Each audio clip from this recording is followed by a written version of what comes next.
नमस्ते दोस्तों, मैं नू। स्वागत है आपका मेरे यूट्यूब चैनल स्त्री प्रेप MPPSC में। रोज़ की तरह सुबह उठ के चाय बना करके पढ़ने बैठ गई हूँ। प्रीलिम्स की डेट जैसे जैसे पास आ रही है, आपको भी घबराहट हो रही होगी, सबको हो रही है। और अभी न्यूज़ में या फिर न्यूज़पेपर में और जनरली स्टूडेंट के बीच में ये बात चल रहा है कि डेट बढ़ने वाली है और वैकेंसी बढ़ने वाली है। तो आप इस पे बिल्कुल ध्यान मत दीजिए, क्योंकि ये इससे रिलेटेड हम लोग सर से, ललित सर से पूछे थे। तो सर बोले कि क्या है ना, आज तक PSC जो भी डेट दिया है वो हमेशा उस पर एग्ज़ाम लेते ही हैं। और यहाँ तक का उन्होंने बताया कि कोरोना काल जब चल रहा था तब उन्होंने एग्ज़ाम को पोस्टपोन नहीं किया, तो अभी वो बिल्कुल भी नहीं करेंगे। ये अफवाह सिर्फ हमको डिस्ट्रैक्ट करने के लिए है, तो आप बिल्कुल भी डिस्ट्रैक्ट मत होइए। मैं यही कहूँगी कि पढ़ाई पे फोकस करें। यहाँ पे मैं यूनिट 9 पढ़ रही हूँ, जैसा आप देख रहे हैं। ये सारांश के ही नोट्स हैं जिसको मैं प्रिंट आउट निकाल करके यूज़ कर रही हूँ। और ये अफवाहों पे बिल्कुल मत रहिए, क्योंकि चाहे एग्ज़ाम कभी भी हो, हमको एक चीज़ पता है कि 16 फरवरी हमारा डेट है, उसी दिन हमारा एग्ज़ाम होगा और हमें अपने आप को प्रिपेयर करना है 16 फरवरी के लिए। तो आप सभी को बहुत बहुत धन्यवाद देना चाहती हूँ मेरी वीडियो को लाइक, शेयर और सब्सक्राइब करने के लिए। और यही कहूँगी, प्रीलिम्स की तैयारी अच्छे से करिए, रिवाइज़ कीजिए, मॉक टेस्ट दीजिए। मॉक टेस्ट के नंबर पे बिल्कुल भी ध्यान मत दीजिए। हाँ, नंबर ऑफ़ क्वेश्चन जो गलत हो रहा है उस पे काम करिए, क्योंकि अगर सेम टॉपिक पे आपके ज़्यादा क्वेश्चन रॉन्ग हो रहे हैं तो मतलब उसमें रिवीजन की ज़रूरत है। अगर कन्फ्यूज़न हो रहा है तो उसे रिवाइज़ करिए, क्योंकि अभी हम लोगों को ललित सर हो या सुजीत सर हो या कपिल सर यही कह रहे हैं कि ऐसा लगना नॉर्मल, जैसे हम लोगों को ऐसा लगता है कि जितना पढ़ रहे हैं ये भूलता जा रहा है, और नए जो पढ़ें कहीं उससे ना एग्ज़ाम में आ जाए। तो ऐसा नॉर्मल है लगना, हर किसी को लग रहा है। और इसके लिए हम कुछ नहीं कर सकते हैं, बस हम पढ़ाई कर सकते हैं। खुद पे विश्वास रखिए, खुद पे ये विश्वास रखिए कि हमने पढ़ाई किया है। पिछले 2-3 महीने जब से नोटिफिकेशन स्टार्ट हुआ आया है तब से हम पढ़ाई किए हैं, और हमने 3 महीने में काफ़ी पढ़ाई किया है। और हाँ, हो सकता है जैसे मुझे भी थोड़ा करंट अफेयर में या हिस्ट्री में, थोड़ी ज्योग्राफी में ये सब में थोड़ा डर लग रहा है, क्योंकि ये सब जो है थोड़ा वास्ट है। तो क्या है ना, क्वेश्चन जो है वो बहुत डीप में जाने के चांसेस रहते हैं हिस्ट्री में या फिर करंट अफेयर में। तो करंट अफेयर की जो है, मैं तो एग्ज़ाम पीडिया MP के लिए और स्पीडी के जो है वो राष्ट्रीय और अंतर्राष्ट्रीय के लिए रेफ़र कर रही। तो मैं आपको यही कहूँगी, ऐसे एक एक मैगज़ीन आप ले लीजिए। और अगर आप परीक्षा धाम लेते हैं तो उसमें तीनों हैं शायद, तो आप कोई एक मैगज़ीन ऐसे ले लीजिए जिसमें राष्ट्रीय, अंतर्राष्ट्रीय और MP तीनों कवर हो, या फिर मतलब ये तीनों हमें पढ़ना है जो हमारे सिलेबस में है। बस उससे ज़्यादा करंट अफेयर मत पढ़िए। और बहुत से लोग होंगे जो कि यूट्यूब में बहुत सारे वीडियो देख रहे होंगे करंट अफेयर से रिलेटेड और मैगज़ीन भी पढ़ रहे होंगे, तो ऐसा मत करिए। क्योंकि क्या होगा ना, आप बहुत ज़्यादा पढ़ेंगे तो बहुत ज़्यादा कन्फ्यूज़न हो जाएगा। तो उससे बेटर है कि आप एक टॉपिक को जो पढ़ रहे हैं, चाहे वो करंट अफेयर हो या जो भी हो, उससे रिलेटेड MCQ लगा लीजिए। तो जो भी आप पढ़े हैं वो आपको याद हुआ या फिर आपके दिमाग में है या नहीं, ये आपको तब पता चल जाएगा। और जो रॉन्ग हो रहा है वहाँ पे एनालिसिस कीजिए कि ये रॉन्ग क्यों हो रहा है, आपको ये पता नहीं था या फिर आपने यहाँ पे सिली मिस्टेक किया है।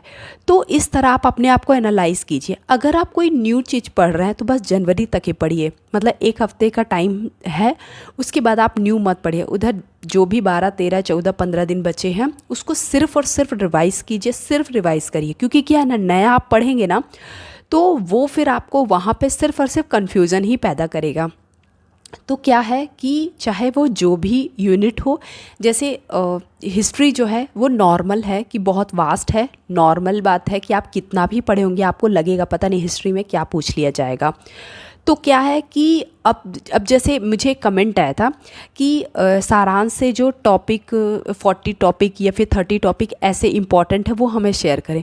तो क्या हमें सर बोले हैं कि ऐसा कोई भी हम टॉपिक नहीं देंगे, हम आपको टारगेट देते हैं, आप वो टारगेट को बस पूरा कर लीजिए।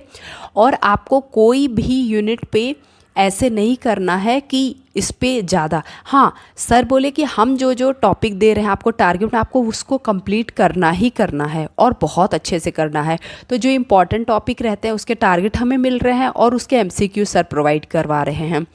और जो भी इम्पॉर्टेंट टॉपिक चल रहे हैं उनके सर ना रिवीज़न हो रहा है हम लोगों का, मतलब रिवीज़न क्लासेस चल रही हैं। तो इससे क्या है ना कि हम लोगों को ऐसे कोई टॉपिक का ना PDF प्रोवाइड करवाया या टॉपिक का लिस्ट नहीं दिया गया है, बस हमें ना टारगेट रोज़ मिल रहे हैं जिसको हम पूरा कर रहे हैं। तो यहाँ पे मैं यूनिट 9 पढ़ रही हूँ। तो यूनिट 9 ऐसे तो बहुत छोटा टॉपिक है सिलेबस के अकॉर्डिंग, लेकिन आप देख सकते हैं इसमें जो जेरोक्स है वो काफ़ी मतलब मोटी है, और क्या है ना थोड़ा ये कॉन्सेप्चुअल है या फिर फैक्ट है, तो आप इसे छोटा मत समझिए, ये बहुत स्कोरिंग सब्जेक्ट है। क्योंकि क्या है ना कि ये बहुत कम टॉपिक है और पूरे 10 मार्क्स हमें देंगे, तो हमें बहुत डीप में पढ़ने की ज़रूरत नहीं है। जैसे हमें इसे सुजीत सर पढ़ाए हैं और उनकी ही ये नोट, उनके ही अंडर में ये नोट्स बनी है, तो ये नोट्स बहुत अच्छे हैं जो कि मतलब मैं पढ़ी हूँ, और हमको इसको में पीछे जो है परीक्षा उपयोगी तथ्य दिया गया है।